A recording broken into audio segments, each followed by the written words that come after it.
आज हम हिस्ट्री का एक ऐसा क्वेश्चन क्रैक करेंगे जो एक्चुअली माइंड ब्लोइंग है। ये बोरिंग डेट्स वाला क्वेश्चन नहीं है। It shows how visionary our leaders actually were. So look at question 67। Question simple है। कांग्रेस का वो कौन सा प्रेसिडेंट था जिसने कहा कि हिंदी लैंग्वेज को रोमन स्क्रिप्ट में लिखना चाहिए? बेसिकली हु सेड यार हिंदी को देवनागरी क में मत लिखो, उसको इंग्लिश अल्फाबेट्स ABC में लिखो? Option A Gandhi ji, option B Nehru ji, option C Maulana Azad और option D Subhash Chandra Bose. Answer बताने से पहले let me set the scene for you. Imagine करो, ईयर है 1938, लोकेशन है हरिपुरा, कांग्रेस का सेशन चल रहा है और स्टेज पर है one and only Subhash Chandra Bose. He is the president. अब प्रॉब्लम समझो। इंडिया में यूनिटी चाहिए थी, बट नॉर्थ इंडियंस हिंदी बोलते थी और south Indians Tamil Telugu. South Indians को हिंदी पढ़ने में बहुत दिक्कत होती थी क्योंकि स्क्रिप्ट नहीं थी। तो बोस ने सोचा एक रेडिकल आइडिया। उन्होंने देखा टर्की की तरफ। वहां पर एक लीडर थे, मुस्तफा केमाल अतातुर्क। टर्की में भी यही प्रॉब्लम थी।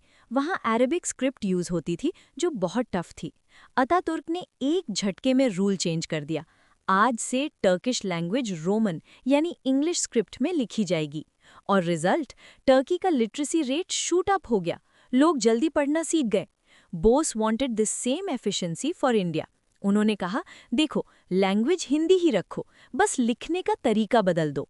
अगर हम मेरा भारत महान लिखें इंस्टेड ऑफ मेरा भारत महान, तो तमिल बंदा भी पढ़ लेगा और बंगाली बंदा भी। So the correct answer is D, Subhash Chandra Bose. अब सुनो, बाकी ऑप्शंस गलत क्यों हैं?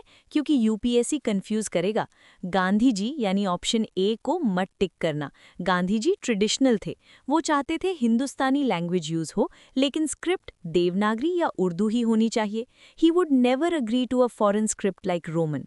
नेहरू जी यानी ऑप्शन बी मॉडर्न थे, but even he didn't propose this officially in a presidential speech.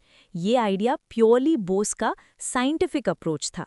So lesson of the day, Bose सिर्फ एक सोल्जर नहीं थे, वो एक मॉडर्न स्टेट्समैन थे। He wanted India to be efficient, scientific and united fast.